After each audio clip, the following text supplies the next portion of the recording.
So, welcome to Real Talk. Yeah. We highlight neighborhood heroes, establish bonds within the community. Today we have Giancarlo. That's it. Okay, so for those who don't know, just a little snapshot of your resume. So my name is Giancarlo Llaverias, Dutchess County Legislator for District 1, town of Poughkeepsie. Grew up here. I'm a Poughkeepsian. I'm from the Powell Kingdom. Moved up here when I was 10 years old from Mount Vernon, New York. Working in community organizing, working in mental health, and basically putting on for our community however we can. Okay. How do we get to like a point where, like, how do you recognize people like that's in the government? Because a lot of people don't know that. Yeah, well, a lot of it is research. I didn't know a lot about politics until I got into politics. And so what I recommend for everybody to do is to look at their local politicians, their city council member, their mayor, their county legislator, if they have a county legislature, or their governor, their state senator. The reason why is because those are the politicians who have the greatest impact on you effective immediately. So if our state senator, writes a law and it passes, it affects us the next day, compared to something in Congress or at the federal level doesn't really hit you that much. And also we're much more open to communicate. For us, it may take you 3 or 4 weeks to reach a congressman. While if you want to reach me, I'm here, right? You reached out to me and I'm here. So we're much more easily accessible. Okay. So, along with just reaching out, but why is there a stigma against politicians? Well, the stigma is correct, right? There is the truth to the stigma that there are a lot of politicians who get in it for the power. I think at first all politicians who come into the game, we come with the best of integrity. We come with the best of intentions. And as you go up in the levels of politics, it becomes more cutthroat. It becomes more gritty. It becomes this quid pro quo type of idea where, okay, you want me to give you $50,000 to your campaign? Well, you got to pass this law for me that helps my business gain $2 billion in the next quarter. So there's a truth to it. There's absolutely a truth to it. But I think, the community and people at large, recognize BS when they see it. And so I hope that's the truth of it. For me, I'm not a person that really cares about the fame that comes with politics. I don't really care about me being in power. It doesn't matter to me. I would still be doing this same thing if I wasn't a county legislator. Me being able to be a county legislator gives me a bigger platform to bring up the voices of the community up to bigger people like the governor, like the senator, and be able to get those responses. Mm-hmm. See, and that's so big. Before I didn't really I know what a county legislator did. I still am not in the know. So can you just clear what is the responsibility? Yeah. So what I do as a county legislator, so we're all about local law. So anything that's happening in your local area. So for example, anything that has to do with your roads, right? If you're in the town of Poughkeepsie, you got an issue with the road, you come to me. We balance our budgets. There's a budget every season. So let's say you work in mental health, and you say, what, our program could really use an extra $5,000. Then you would come to me and say, okay, what, our program needs an extra $5,000. Can you amend the budget and add $5,000? That's something that I can do. And we also, worry about social issues that happen locally. So again, if you're in the town, that's what we worry about. If you're in the city, the same thing. You go see your city council. So that's really what we worry about. We worry about the county and our district. So again, budgets, municipal things that happen like your roads, your street signs, things like that is what county legislatures focus on. Mm-hmm. Okay, so with a lot like my generation, becoming a lot more involved with politics. The last election. But Absolutely. how do you keep that that momentum? Because it's this big thing of like your vote doesn't count. Sure, and, like, all of this. So like, Well, we got to break it down. We have to understand that in the federal, so we have local government, you have state government, and you have your federal government, right? You have these three levels of government. At the federal level, there is something called the Electoral College, right? So that is where they use the Electoral College is about representation in each state, right? So whoever has the biggest representation, people put that vote in, and they win that way, right? So it's not a popular vote, right? At the state and local level, there is no Electoral College. Literally every vote counts. It's a popular vote, all right, to compare to the Electoral College. So literally every vote counts. In our recent election 2 years ago, we had a legislator win literally by one vote. All votes count in state and local matters. So your city council, your governor, your state senator, your county legislator, your town board member, all that is local votes that matter. All of that matters. At the federal level, it's a whole different story. It's a whole different debacle that's going on up there. okay. And I mean, my big question that's on top of my tongue right now is like, how do you keep politicians accountable? Well, you go to the meetings. Really, what happens, especially in our communities of people of color, the best thing for politicians who don't want us involved is to keep us uninformed. So the more that we are uninformed about what's happening readily around us, the more power they have. That's why a lot of things happen under our noses, and then it's too late by the time we find out. So it's really important for us in the Black and brown community to be involved locally, to be involved in our city committees, right? Because that's where all the power is. Me, as a county legislator, I'm just a figurehead, bro. There is a machine behind me, which is people on Democratic committees. I am a Democrat, so people on Democratic committees, people on other organizations, 501c3s and areas like that. Those are the ones that really hold the power. It's the people that hold the power. So the more informed we start becoming about who's representing us, about the laws around us, is how much more we be able to have the power. So again, it's all about information. Knowledge is power. It's been said from decades, from the Young Lords to the Black Panther Party to now revolutionaries, right? So that knowledge is power, and that's how you do it. That's how you do it, because we get in our seats because you vote us in, right? So as quick as you vote us in, if you don't think we're doing good, you could vote us out. You could impeach us. You could easily say, hey, bro, you're not cutting it for me. And I got about 1,000 other signatures that say you're not cutting it. And you'll go out very quickly. It's all about you guys putting the fire in us. Okay. So what are a few meetings that we could go to? I know there's City Hall. Yeah. So here in Poughkeepsie, so there's different. In Poughkeepsie, it's really different. So it's split in the town and in the city, right? So if you're in the city of Poughkeepsie, you can go to your city hall, city council meetings, which I strongly recommend, because there's a lot of things going on in the city that affect youth, that affect schooling. So those are really, really important things to go to. So definitely the city council meetings. Find out who your city council representative is. Find that person first, and put your complaints to that person. So, and you can find all that information. You could Google it. City of Poughkeepsie City Council, and they'll go to their main page. You can click on the people who are on that committee, that legislation, and you'll find them there. Find out, and so you can put in your address on that website, and then your representative pops up. So put your disgruntles to that person, email that person. And if you go to a city council meeting and you see that person hasn't addressed your issue, that is not just yours but many others, then you call them out on it. There's a part in the city council where they have other business where the public gets 3 minutes to speak. You can go up there, you could blast them. Don't be afraid to knock these people down. Like, hey man, you're not doing your job. I don't like it. I'll make sure you don't get elected if you don't change up. Okay. And people are afraid of that. People are afraid because a lot of people are in politics for power. A lot of people are in there for that. So if you threaten them with losing the power, they'll switch up real fast. Especially if the media's on them. They'll switch up real fast. Yeah. So definitely city council. If you're in the town of Poughkeepsie, definitely there's your town board meetings. County legislature meetings, which the city and the town are a part of, the county. So definitely come to those meetings as well, because we have a little bit more power than the city council. There are some differences of power. There's some things that I can't step on, but there are certain things that I definitely collaborate and push the city to do as well.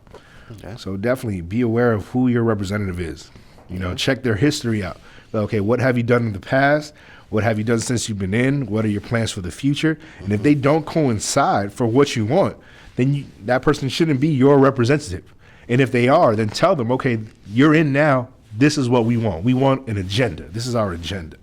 And I think for young people and people of color, what we need to start doing, whether you're a Democrat, Republican, independent, non-affiliated, whatever you are, just as a people, come together and create an agenda and say, okay, this is what we want our politicians to do once they're elected. This is what we're looking for you to do. Can you do these things? If not, then you can't be our candidate. You can't be the person for us. And then go down the line until you find the person that fits the majority of your bullet points and elect them in. It's really that simple. It's really, local politics is not difficult. It's just people are uninformed, and it's that way for a reason. Okay. And so I try to be the person to bring that information to the masses, because for a long time I didn't know that. There was a lot of things happening under our nose that if I would have known, we could have made big changes, right? So things like college tuition hikes, things of that nature are very important locally here. Yeah, definitely. So aside from, I can bet that being county legislator is like your life, but what else do you do outside of that? Yeah, so I work in mental health. I work with at-risk teens. So a lot of my life has to do with youth. A lot of it. I'm a troubled youth. I was in gangs. I was involved in the streets for a long time. And, luckily enough, I came across a lot of good men, a lot of good mentors, a lot of good people who came into my life and were able to guide me into a different path. So seeing how youth are today, it's a totally different type of generation than mine 10 years ago, right, when I was about your age. And so now we starting to see is that young people are smarter than ever because of the access that you guys have to information. The thing is, you guys don't necessarily know how to apply it well enough, and then you make bad decisions. And so with me, what I try to do is say, okay, you're smart enough, bro. You got it all. Let me help you use it. Let me help you apply it, and then go that way. And so we tend to find out, at least in my experience, that, you don't need to teach kids anything. They already got the access to it. Just guide them along how to use it properly in the most productive way, and they'll take care of themselves. And so luckily, that's what I get to do. Yeah, that's dope. I just remember seeing you post a picture. I was like, legislator by day, daily man by night. And I was like, yo, that's like, that was just like perfect, because like it's like this stigma that, I don't know, that like you can't have a regular job. Yeah, absolutely. I think what happens is when people look at politics, they look like you got to have money to do it. You know what I'm saying? At the time that I was running my re-election campaign, I was working at a deli. I was slicing up cheeses and meats. You know what I'm saying? And so for me, it's all about your intention. If you have good intentions, the money will come. It's all about how hard are you willing to grind it. There's people that my opponents, definitely had triple the amount of money I had. But I won my first campaign with $130. I outworked everybody. That's what I did. So it's not really about the money locally. Yeah. It's about the grind. Like, are you willing to put the hours in? Are you willing to knock on people's doors even when you see them right through the window and they're not going to answer it? You know what I'm saying? You're willing to put up that grind. And so if you're willing to put that grind time and time again, you're going to win. Now, you could have more money than me. You could even have more degrees than me, but you're not going to out-hustle me. You're not going to out-hustle me. The thing that was a good thing about growing up in the streets, in the sense of, coming from an unprivileged background, is that it gave me a certain type of grit. And not a lot of people have that certain type of grit where, I've had the world against me. You know what I'm saying? Where people saying that I couldn't run because my hair is too long, or I'm not of a specific skin color. There are some people from my Democratic Party when I first ran wanted me to cut my hair. They say, "Oh, you should have a gentleman's cut." I was like, do I look like a savage to you? Bro, I graduated from Harvard. Like, what are you talking about? Right? And so it's about not letting politics change you, not letting any industry change you, but bringing what you've learned in your time, your grit, your hard work, your ethic, and bringing it and revolutionizing what your industry is. So now with me, I've revolutionized what local politics looks like.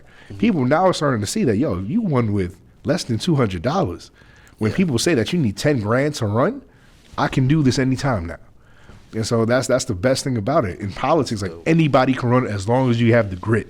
So as long as you have the grit to knock on doors and you're a good person, people know you, they'll vote for you.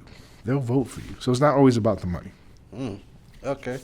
So what can somebody in the audience do right now to support you? Really, well, just write me letters, man. Get to know me. You know, I think the thing is that when people give me the title of county legislator, they be like, oh, damn, he's like, this dude is an important cat. I can't really talk to him like that. I'm like, bro, I'm a regular dude. Like, I go to the same grocery store you go to. So just come to me, talk to me, tell me what your issues are, even if they're outside of my district. You know, just because you know, you have an issue in the city of Poughkeepsie and I represent the town, that you can't come and talk to me. I know the people from the city who can help with these issues. So if you find that your representatives are inaccessible for whatever reason, hit me up. You know, I'm there to talk to you. I'm there to understand you. You know, try to understand what your life is like, because there's a lot of people who come from different walks of life that I will never understand unless I speak with them. And so just reach out to me. Reach out to me. You know, the phone number that I give people is my actual cell phone number. You know, so it's not like you're getting an office number where you got to leave a message with a receptionist. No, you're getting my cell phone. You want to talk to me? Let's talk. Let's chop it up. I'm a regular dude. You know, a lot of people don't find out I'm a county legislator until they look me up or they see me in the media or something like that. Oh, I didn't know he was a county legislator. I don't like, you know, introducing myself as I'm county legislator Giancarlo Llaverias. I don't like doing that, because once you put a title to something, it kind of means that you're better than somebody. I'm not better than anybody. Not better than anybody. I'm on the same level as you are, because when we die, we're going in the same coffin. Man, it's made out of wood and it's going 6 feet deep. So it doesn't matter. The title doesn't really matter to me. So for me, it's all about having that communication, understanding that our community needs to unite more than ever, and how to make that happen. Hopefully I'm the guy that does that. Yeah, and just in that's something that I've been interested in too, because like most of the stuff that I hear about is from like your posts. Yeah, like the movie theater. Yeah, like movie that. Theater I was like, what? Yeah. What movie theater? Exactly. And I think that's why it's so important for that. That's why I do it. That's why I use social media to my advantage. You know, I'm young enough where I'm still cool with everybody. You know, and I'm old enough to kind of understand issues that parents have. You know, being a father myself, understanding those issues. And so I put that on social media, be like, yo, check this out. You guys didn't know this movie theater was coming right under your nose. This could be an issue. Right? Or you didn't know that luxury apartments are being built in this area and people are getting kicked out. So these are the things that we need to know, that you need to know as young people, because as you get older, you're going to want to have an apartment. You're going to want to possibly live more locally because you want to be close to your family. Those are all the things that are going to be important. And if we don't nip it in the butt as fast as we can, we're going to have bigger issues. And so I try to nip things in the bud as much as I can, especially for black and brown people, honestly, because we are the most disenfranchised people ever for the past 400 years. And this also includes poor whites, you know, who are with us as well, who suffer from so many other things. So try to put us on to make sure that we're informed so that we can start making the traction, make a plan of action to make sure certain things stop, to make certain things continue going, however it may play out. Okay. And definitely the issue of like rent control, because I seen like a post, it was like $1,300 for a 2-bedroom on Winnicky, and it was like who's making these moves, right? Yeah, like who do we talk to about rent control? Yeah, so really when it comes to things like rent, that's your city council. That's everybody in your city council. So you'd be like, yo, we have these issues with rent where on Winnicky it used to cost $750, you know, for a 2-bedroom or 1-bedroom. Now it's $1,300, $1,500. Yeah. Why is that? Nothing has changed around me. We don't have better police force. We don't have a more diverse police force. Nothing new is popping up. You're not restoring any buildings. You're just gentrifying the place. So how is this of benefit to me? Okay. And that's where you go to your city council people and be like, okay, who is the developer on this project? You know what I'm saying? Is this a person who's local? Is this a person who's outside of the state because you want to cut costs? So those are the questions you got to ask. Like, who is behind the scenes? Again, in everything. In politics, I'm just a figurehead. There's things behind the scenes that you have to question, and question those ethics. And be like, so where's this person coming from? Why are you voting yes on it? I think you should vote no for this, that, and the third. So there's a lot of things that happen behind the scenes that we necessarily don't have the information to question. And so that's what I try to do. I try to be that bridge. Like, okay, here's all the information. Here would be the questions that I would ask. And then I give it to everybody else. And then let the people do what they do best. That's it.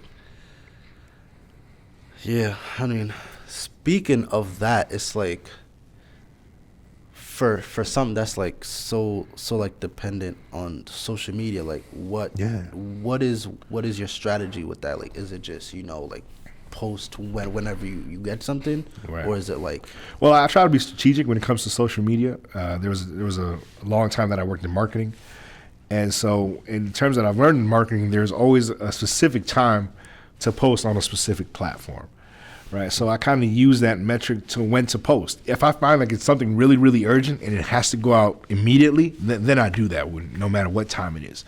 But usually if it's something that's on the come up, that nothing big has happened yet, it's in the baby form, it's in its fetus form, then I'll shoot it out at a certain time. But okay, this is what's starting to happen.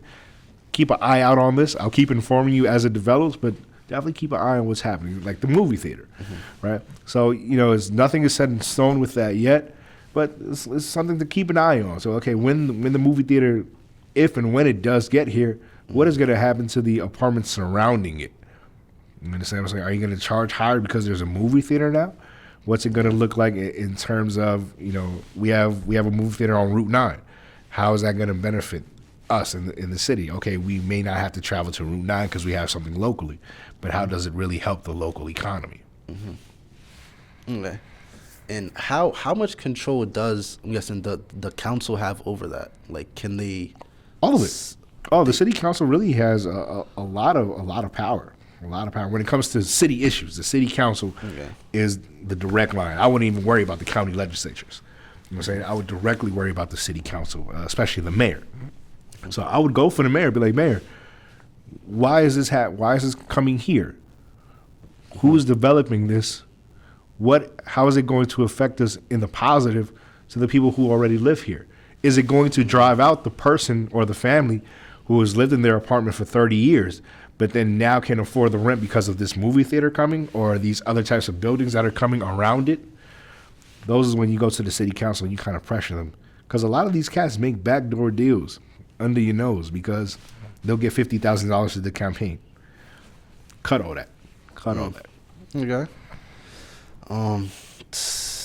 Kind of touched on everything, but just because I know back to social thought. Just like what, like,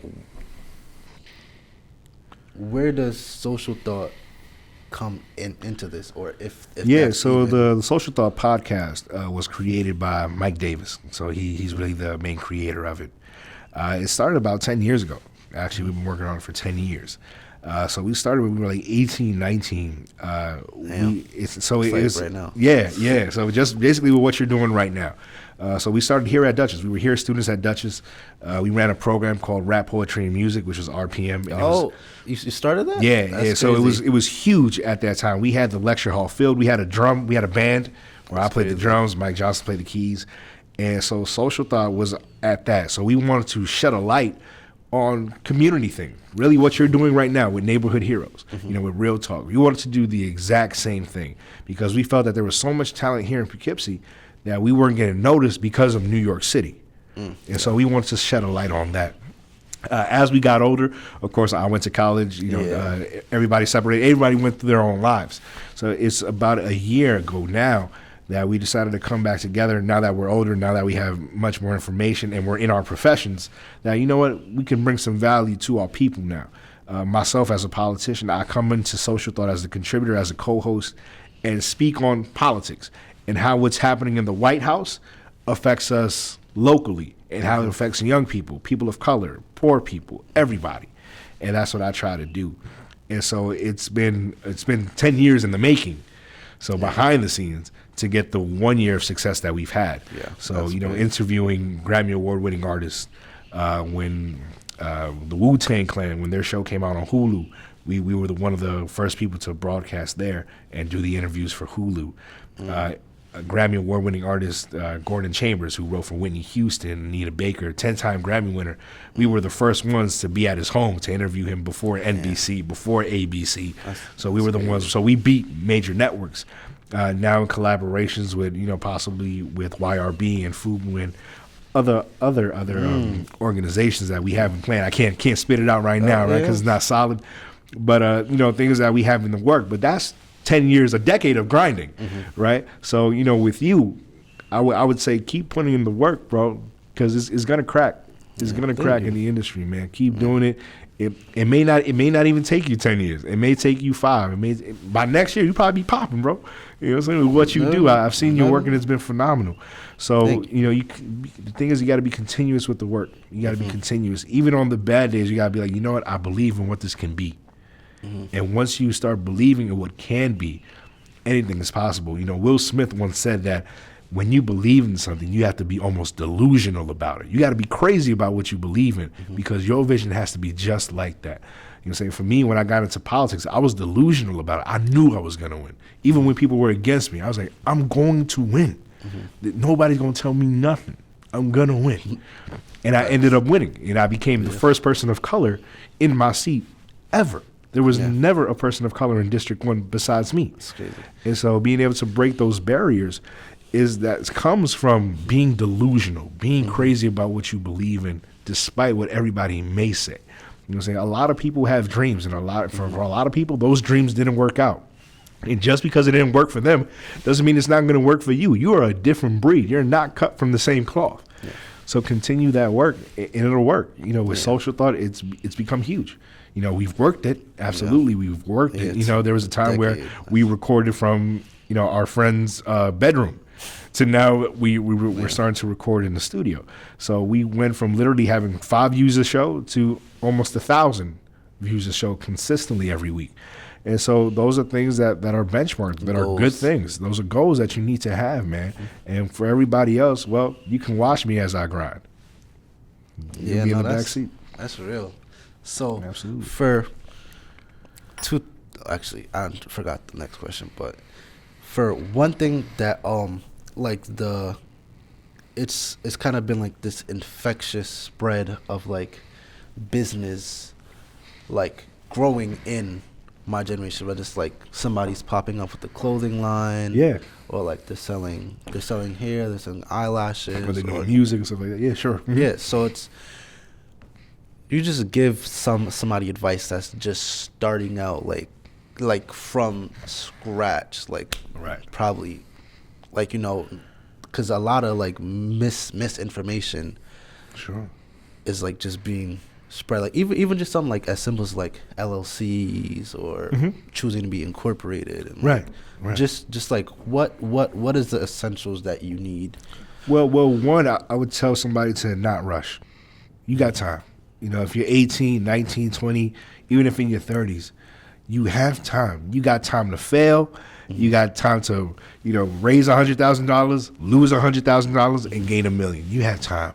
So don't rush. Be patient. And it's easier said than done because you see the vision and you have a timeline of when you want things to happen. And it doesn't always work that way. So one, I would tell, definitely be patient. Definitely be patient. Learn the craft of what you're trying to do and learn it well.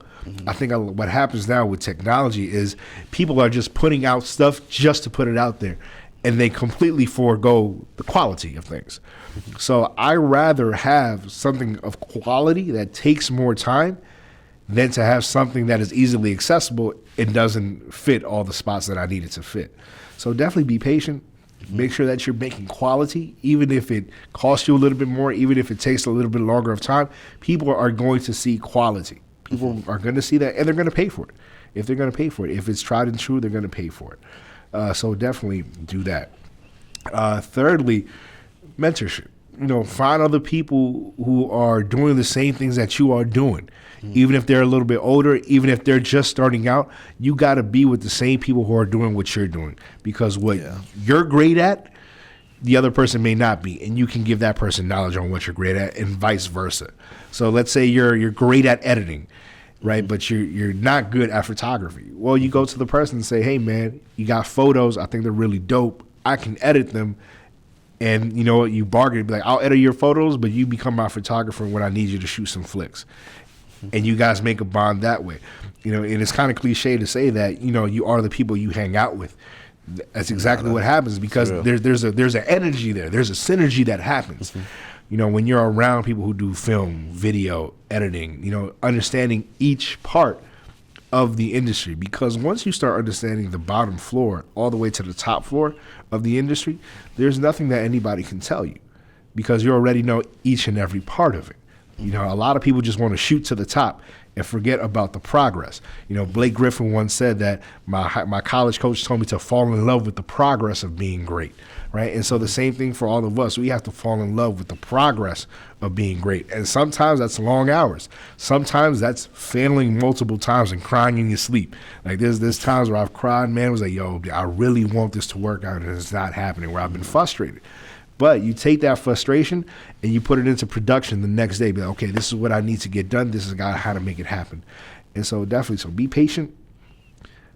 Surround yourself with people who do what you do.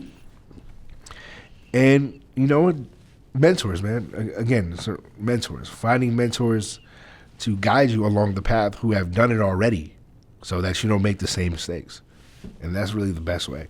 You know, then about the business side of things, in terms of, you know, getting an LLC and getting incorporated, you can worry about all that stuff later. It's really, really important that you create a base, and you have that base set. You know, you got your team set, because you really need a team. It's so important to have a team. You need mentors in set to guide you, and you need a lot of patience. So if you have all those three already solid, then you can think about, okay, you know what, I want to make this into an LLC. You know, Social Thought didn't become an LLC until 10 years later. We just became an LLC about a year ago, because we needed to make sure that our team was intact, right? That our vision was intact, that all three of us were on the same page, even though we want to do different things, that it's still aligned with the whole mission that we have, and push it forward. So it's very important to have those three things solid, because if you just go straight into LLCing and, you know, you have a co-owner who has, let's say, 50% equity, and he's like, I'm done with it. He just took 50% of what you just worked for, too. So then you got to start all over again. So it's really important to have those things solid before you move on to the next step of being incorporated, being licensed, and doing all those things. Yeah. Okay. So from what books do you read, like to get all this knowledge? Yeah, absolutely. So definitely for the social justice aspect of it, there's a book by Naeem Akbar called Visions of Black Men. It's definitely a book to read. Was it Poor Dad, Rich Dad? Is definitely a book to read. 48 Laws of Power is definitely a great book for me to read. So those are really the three off the top of my head. Definitely the autobiography of Malcolm X is a book, a favorite book of mine, simply because of the stages that he went through in his life. You know, even to the point where, you know, even when he was at the Nation of Islam, you already thought that Malcolm X reached his peak. No, he went higher. There was another level of consciousness. There was another level of greatness. So for me, that just showed me that you're never really done. Even if you think you'll reach the peak, there's another mountain to climb, and that's even higher. And so that constantly pushes me to look for better, not just to, okay, everything is great around me. That's cool. How do I get to the upper leagues? How do I get even higher from there? So definitely those are the books that I would say: Visions of Black Men, 48 Laws of Power, Rich Dad, Poor Dad, Malcolm X, the autobiography of Malcolm X. He also has the diary. There's a diary of Malcolm X that's out there as well. So definitely those are the top 5 books that definitely reading that can give you a basis on really what you want for. Definitely. Okay. Yeah. Okay. That's some good stuff. Yeah, absolutely. That's actually the second person that said that. The past interviewer said that the autobiography of Malcolm X like changed his life. Oh, absolutely. Because again, like I stated previously, you know, he was already at the Nation of Islam. You know, he was the top dude at the Nation of Islam. And then he went even higher and made the journey to Mecca, and then came back around and said, oh man, there's so much more bigger than just the nation, right? There's a whole world of people. And I think that was really the peak. Okay. So yeah, last question before we wrap it up. Yeah. What do you do when you wake up? What's your morning routine? And what do you do on a typical night? Oh, really, typically, what I started to stop doing, what I used to do a lot of the times is wake up and then like check emails and go to social media. I realized that is a really bad habit, because what you're starting to do is like you start off your day. Let's say I wake up at 7 a.m. So I start off my day at 7 a.m. I wake up, and then I'm already at the first moment of eye movement. I'm already letting 500, 600 people into my day. I can't do that because there's no time for me. And so I leave my phone away, as far as away from me as I can possibly have it. So from like 7 a.m. to 8 a.m., that's just me time, man. I take the time to pray. I'm a person of the Christian faith. And so I definitely take time to pray. Thank God for giving me another day, to be in the position that I am, to do the things that I do, make coffee, take time to relax, take that 1 hour to open yourself up to the world that you're going to go out into, and make sure that you're prepared for that. So I do that for the first hour, and then I have a commute to work. So it's about a 45-minute hour commute to work. And when I'm there, man, I'm just free thinking, man, just speaking out loud, what ideas I may have, whatever comes to mind, just to get those ideas out. If it's a really good idea, I like record myself while I'm driving to remember what I said. If it was a really good idea that I may forget during the day. That's nice. And so by the time 9 o'clock comes, I'm at work. I'm already prepared for work. I'm not preoccupied about, damn, I don't think I really got a good morning routine going. I don't feel like I relaxed. I don't feel like I really got up properly. I don't feel like I got my thoughts out that I needed to get out. Those daily affirmations, whether they be positive or negative, you got to let that stuff all out, man, before you get to your work, because that affects your work. And so from 9 to 5, I do my work. After that, I do the same thing. I do the same thing coming back home. I talk to myself about my day. Be like, man, you know what? I really had a good day today. I think I could have done this better. May have done this better. That's and then, important. Exactly. Sometimes you need to encourage yourself, to do great things. And that's very, very important. Sometimes we look outside for our encouragement to other people, but we have to understand that we are the creator of ourselves, right? And we have to be able to put in our own bodies, not just good food, but good energies, good words, so that we come out with the best possible outcome. And so that's what I try to do every day, and then, at the end of the day, 6, 7 o'clock, I'll be on Facebook and, all right, man, what's up, y'all? What's going on? I had a good day today. Everything is cool. It's so important that we take the time for ourselves, especially in a world that demands so much of us, especially someone like myself in politics. I'm in the media, I'm in public, right? I'm in public office, as they say. It's so important for us to take time for ourselves, because if we don't, we start losing ourselves in everybody else. And then what happens is that everybody else's opinions start manifesting in our work. Somebody says, oh, you suck at editing. Damn, maybe I do. Right? And those things start happening. But if you know who you are, and on a daily basis, you are reaffirming and affirming that to yourself, there's nobody that's going to stop you. You got that shield. Yeah, exactly. You got your own shield. Be like, oh, you suck. All right, cool. I'll be right here. You know what I'm saying? And you let those things roll off your back, because you tend to realize that, misery needs company. But that's not the company you want to keep. And so you differentiate yourself from that.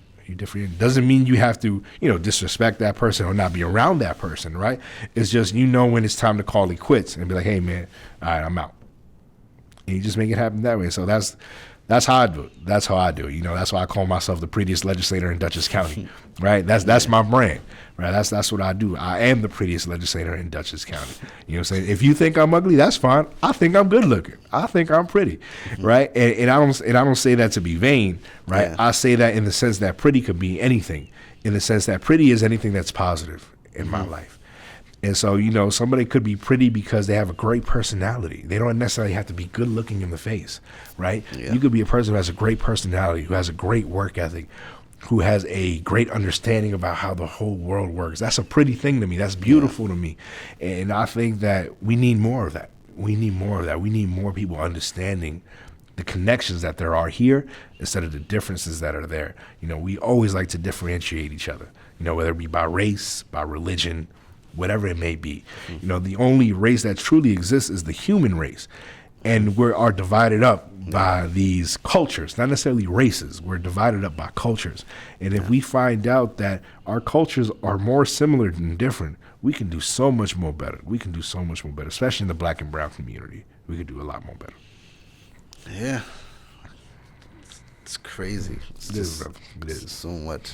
But that's what all that communication is about. So yeah, man, that's really what it's about, man. Making sure that we have open communications with each other. You and I can disagree on a bunch of things. That doesn't mean that I have to dislike you because we disagree. Yeah, you know what I'm saying. And I think that's what's happening in politics a lot. We find that there's this huge divide, right? Whether it be Democrats, Republicans, whatever party you may be affiliated with. That if you disagree with me and you don't walk the way I want you to walk, I cannot be friends with you. Yeah. And I think that is the dumbest thing that has ever happened. You know that happens when you live in a politically correct culture, where that you have to say this and say that, and if you're wrong, they chastise you, they cancel you, as they say. I'm like, damn. So we're no longer allowed to have flaws and then be corrected. You know what I'm saying? Correct me. Don't chastise me. Correct me so that I'm better educated. So then the next person I go to, I can be like, hey, man, I learned this today. Let me educate you on that. And that's how we really make the world run. If we're able to educate each other instead of chastise each other, we'd be in so much more of a better place. Yeah. Okay. So with that, you got any closing remarks? Nah, man, just make sure you keep watching Real Talk with the man with the eye in the sky, Lamar Wint. This guy's doing big things. If you guys want to reach out to me, you can reach me at 845-891-9319. That is my personal cell number. Text me first and then call me if you want, because I need to know who I'm talking to. But definitely shoot me a text, and I'm here. I'm just here to talk, trying to put our community first and politics last. So. Any other socials you want to drop? Oh, yeah, definitely. Social Thought Podcast. We are every Sunday at 8 p.m. from Facebook. We're also affiliated with iHeartRadio, Spotify, iTunes. So just put on hashtag Social Thought. You'll find us there. We talk about a long range of topics. Sometimes we talk about really, really serious topics that some people don't like to talk about, like light skin versus dark skin. We talk about psychology in the black community, where people of color don't necessarily go to therapy. We go to church, because if you go to therapy, that's more white people problem. And so we kind of break that down a little bit more and saying that it's okay to do that. We break down toxic masculinity. So a lot of subjects that are deep, but also a lot of lightheartedness as well. So definitely check us out there. Okay. And that's it. That's Giancarlo. All right, guys. Appreciate you. Thank you, brother. Of course. See you next week. Oh, yeah, next week.